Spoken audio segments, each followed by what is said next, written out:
अरे मुन्नी जी सर, थोड़ा बढ़िया से खातिरदारी करिए। सर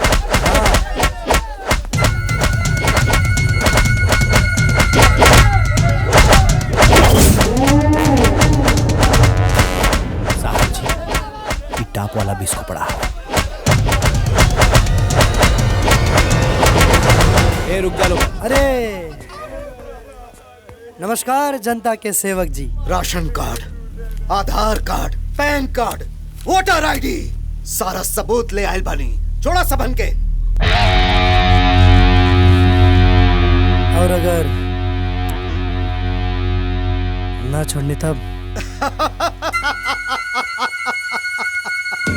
एक कहावत है, आपने भी सुनी होगी कि बड़े बड़े शहरों में छोटी छोटी बातें हुआ करती हैं। गलत। लेकिन हम कहेंगे कि छोटे छोटे शहरों में बड़ी बड़ी बातें हुआ करती हैं। इंसान के बीतल बात अघटना दुर्घटना से सबक लेबे के चाहिए। मान ला कि गाड़ी से कहीं आवतनी, कहीं रुकनी, आ गाड़ी के चक्का खुल गए।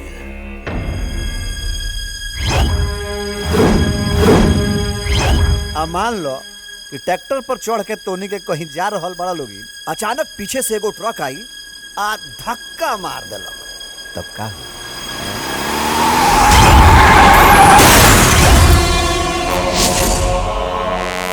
कहे के मतलब कि कहीं भी कुछ भी हो सकेला। ए सारे लोग तोहनी खातिर बहुत बढ़िया भइल बा। हमार जो आदमी बाड़न सन, खुदा कसम बहुत कमीना बाड़न सन। देखा देखा कैसन चोखा जैसन मुंह बना के मुर्गा बन के बैठल बाड़न सन। अरे भाईजान, कई बार एकरा के कहनी कि समझदार आदमी के समझावे ला खाली एगो इशारा ही काफी हो, लेकिन ना बातें ना मानलस। कहता कि पूरा वीडियो बनाए। वो बाकी का बानू भाई, यूट्यूब ला ही वीडियो बनावेला, सारा वीडियो का ट्रेंड करला, मिलियन में व्यूज जाला, सब्सक्राइबर लाखों में बा। वीडियो के मतलब समझत तुम? अरे देखते हो के ना समझत हो के हमरा। हाँ वो सब जरूर समझ रहल बानी। मन त करता के लतिया दी ससुरा के। समझावले रही कि तेजाब के बोतल दूर फेंके है। एगो रिस्पेक्टेड आदमी के खूबसूरत परिवार है।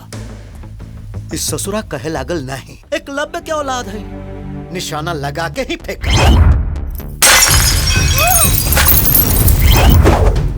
सोचा अगर तेजाब चेहरा पर पड़ जाइत तो का होइत? अरे होइत का भाईजान, सुंदर चेहरा झावर ईटा खानी चिंगूर जाइत। और का? कैसन लागल हमार ट्रेलर? अपना दिमाग पे जोर दे के याद करा। तू अपना थाना में हमरा खिलाफ किसान के FIR लिखला।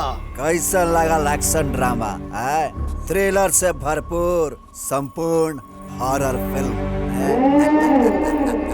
लगी रे लगी,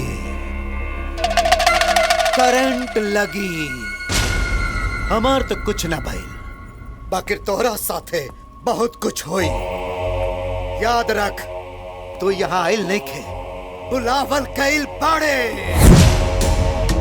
त स्वागत दमदार होई। पॉलिटिशियन का आफत होला तोहरा पता नहीं खे। पॉलिटिशियन मतलब नेता जेकर हर बात तोहनी खातिर हुक्म होला। पॉलिटिशियन मतलब किंग, राजा, जेकरा तोहरा जैसन सैकड़ों पुलिस वाले सैल्यूट मार के सलामी देला। पॉलिटिशियन मतलब जादूगर, माया, मैजिशियन। ए ऑफिसर, अब हम तोहरा साथे कौन खेल खेला तानी तो देख। ए, चला सर, तो हर सारा फॉर्मेलिटीज पूरा कर देनी।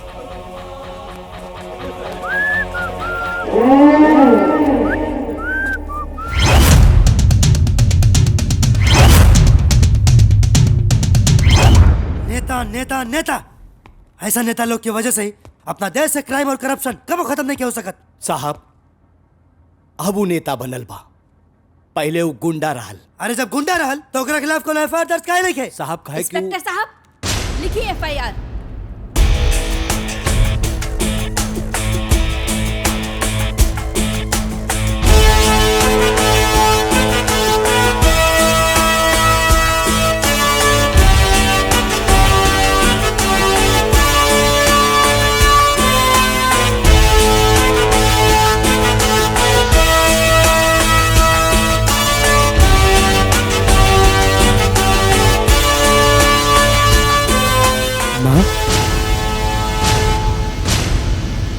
है शारदा देवी।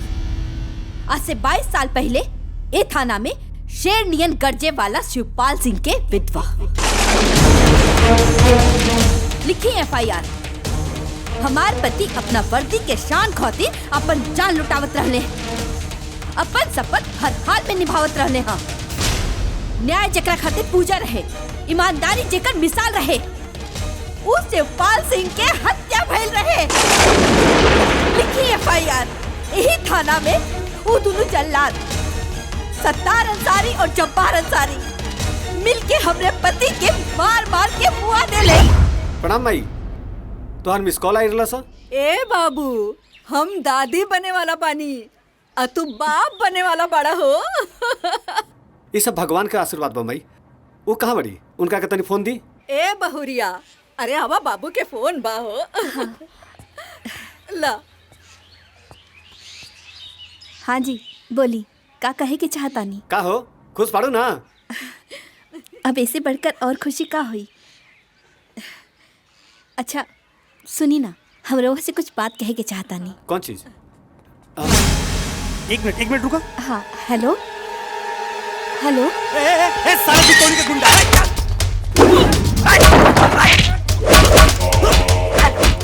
काबिल जी, हेलो। अरे बोली, का भइल? अरे का भइल हो? का भइल, कुछ बोलबू? कुछ बोलत काहे नहीं खू? लिखी एफआईआर। झूठा अफवाह फैला करके हमरे पति के चरित्रहीन बना देले। इंस्पेक्टर साहब, लिखी एफआईआर। हमरा पूरा परिवार के अनाथ बना देले और ये पूरा थाना खाली तमाशा देखत रहा।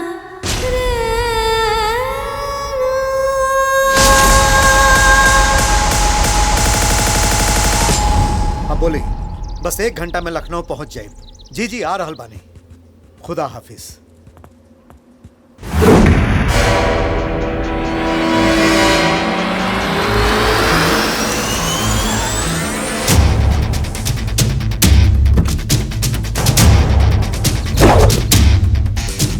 सत्यमेव जयते, सत्यमेव जयते, सत्यमेव जयते। तोर हिम्मत कैसे भइल हमरा हवेली में घुसे के?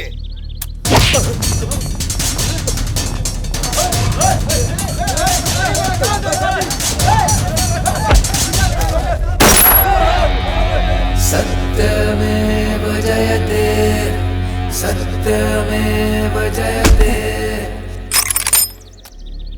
तोरा दोनों भाई के खिलाफ एफआईआर लिखा गइल बा। एफआईआर हमरा खिलाफ? कौना जुर्म में? फ्लैशबैक में जा।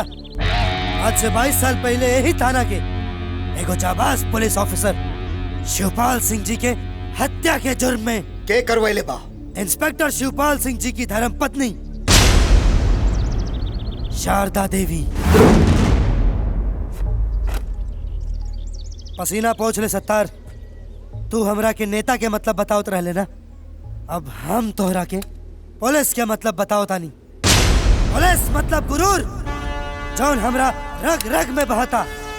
पुलिस मतलब पावर, जौना के शेर के सिंबल हमनी के टोपी पर होला। पुलिस मतलब डर, जौन तोरा आंख में साफ साफ लौक रहल बा।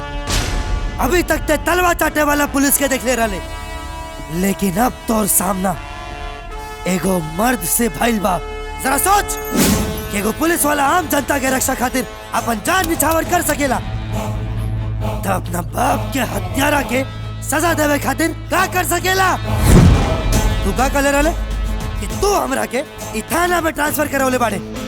बहुत सही कहले बाड़े। तोहर सुतल जागल, उठल बैठल, हगल मुतल बंद ना करा देनी। हमहू एगो ईमानदार मर्द पुलिस वाला के औलाद ना। भारत सिंह नाम है, खाकी मेरी शान है।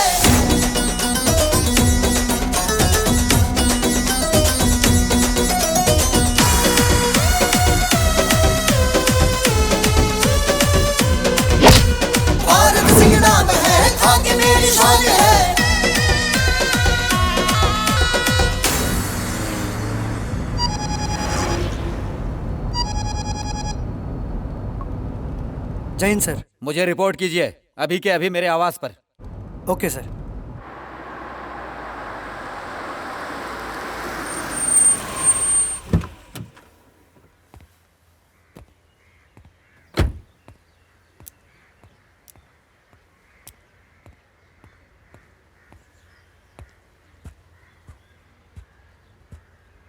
जैन सर।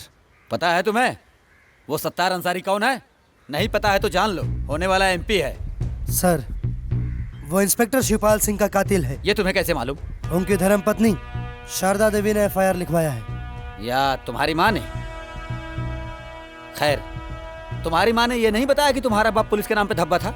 ये झूठ है सर। Shut up! इन्वेस्टिगेशन किया क्या? बिना प्रॉपर एविडेंस के तुम किसी के ऊपर एक्शन कैसे ले सकते हो? तुम्हारा बाप करप्ट था। अपनी पर्सनल दुश्मनी के चलते किसी भी रेस्पेक्टेड आदमी को टारगेट मत करो और अपनी ड्यूटी प्रॉपर तरीके से करो, समझे? जी सर, समझ गया। अब अपनी ड्यूटी प्रॉपर तरीके से ही करूंगा। टशन दे रहे हो मुझे? नहीं सर, सतर्क कर रहा हूँ। जब खाकी एक्शन में आती है तो खादी ठुमके जरूर लगाती है। जय हिंद सर।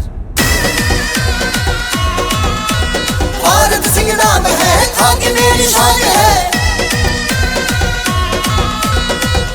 अरे शांत रहिए, सबको लिखाएगा एफआईआर। शांत रहिए आप। अरे शांत रहिए, अरे शांत रहिए, शांत रहिए आप। अरे शांत रहा, शांत। मुनि जी। जी सर। क्या हो रहा है सर? सर सारा लोग सत्तार अजयमार के खिलाफ एफआईआर दर्ज करावे आयल बा। अरे रुको रुको, आप सभी लोग शांत हो जाइए। शांत हो जाइए, शांत हो जाइए। चुप हो जाइए भाई।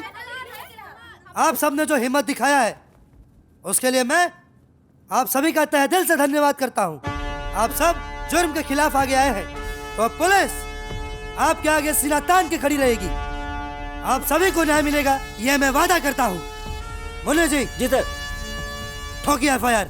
सर लेकिन एक आदमी से संभव नहीं, बहुत भीड़ बा सर। दोनों बात ना मुन्नी जी, आज हम सब लोग मिलकर एफआईआर दर्ज कर जाएगी। सर चलिए शुरू करते हैं। अदरी जी शुरू हो जाए। आइए।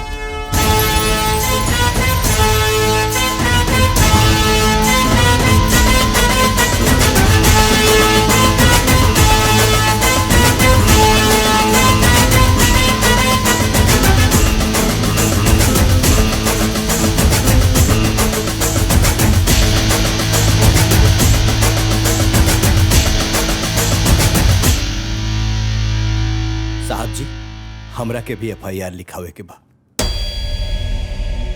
एक मिनट, का भेल पासवान जी? साहब जी, 7 फेरा लेवे के समय मंडप में जौन पति अपना जीवन संगिनी की अस्मिता के रक्षा खातिर वचन देला, ओकरा सामने ओकर पत्नी के इज्जत तार तार हो जाए तो ओकरा पे का बीती साहब?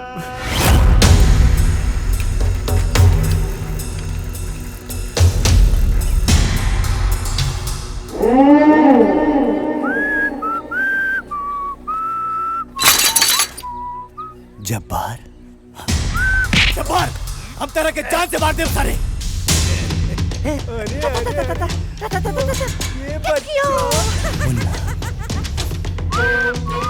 चल तो ब्रेज।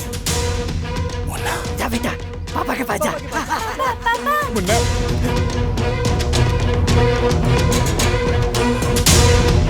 निशा, नहीं निशा, नहीं निशा, ये क्या करता है? वो लाइक ना रह गनी, हमरा लगे मत आई रहुआ। नहीं निशा, निशा, हे भगवान, निशा ही क्या कहली तू?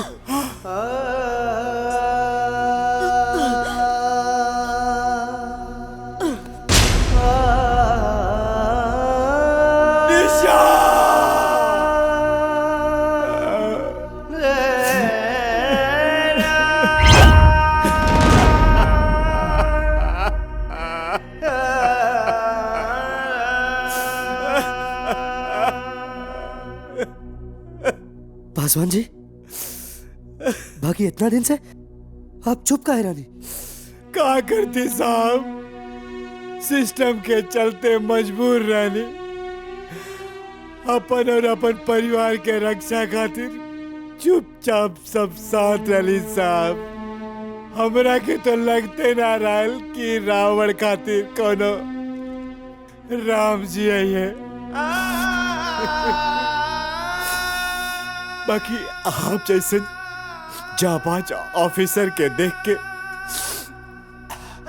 हमरा के भी हिम्मत आ गई साहब, हमरा के भी हिम्मत। घबराई मत, सबके हिसाब होई, ओकर एक एक गलती के सजा जरूर मिली। भाई तोरा बीबी पे हमार बात था।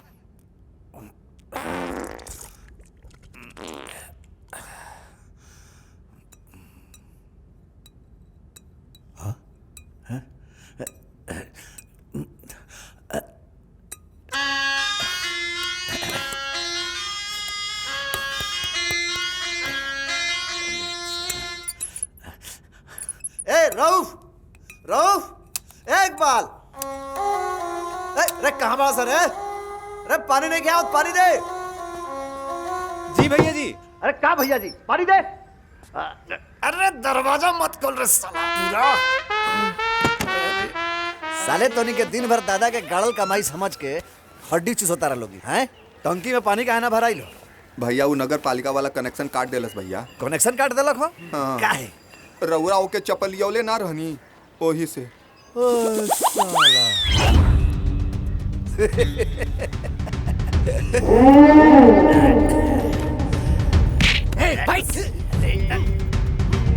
हमरा लगे पानी के बिल लेके आई चक्कर भाई एमएलए उ पानी के बिल भरी तू को हमरा दोबारा लेके आए तो साले मुर्गा खानी बोटी बोटी नोच दे। भाग साला भाग। पानी के बिल ले ससुर। भैया जी पुलिस के लेके एजा आयल रहे और सारा पानी के कनेक्शन काट देलस। ए तबरेज फोन लगा, फोन लगावा साले के औकात बतावा तनी। फोन लगाओ तो।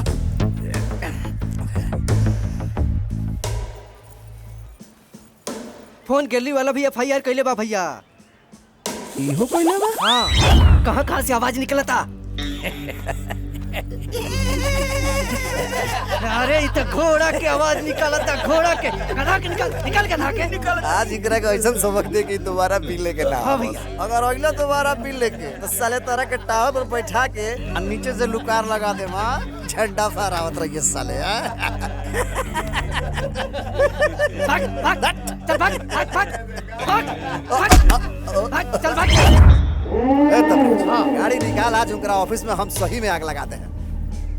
सब गाड़ी कहाँ गइल रे? बैंक मैनेजरवा तो पुलिस थाना में एफआईआर कैले बा भैया। सारा गाड़ी खींच के ले गइल खो। ई का ड्रामा चलता रे?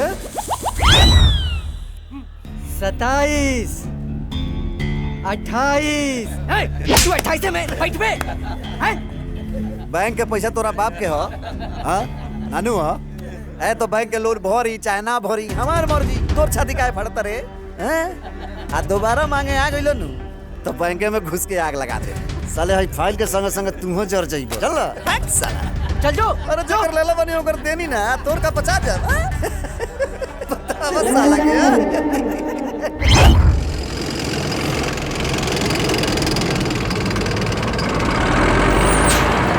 अरे ये बुलडोजर किसे घर रे?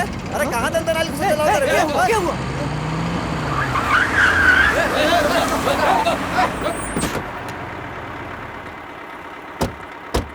ए ई का ड्रामा हरे? हई काहेला आइल बारे?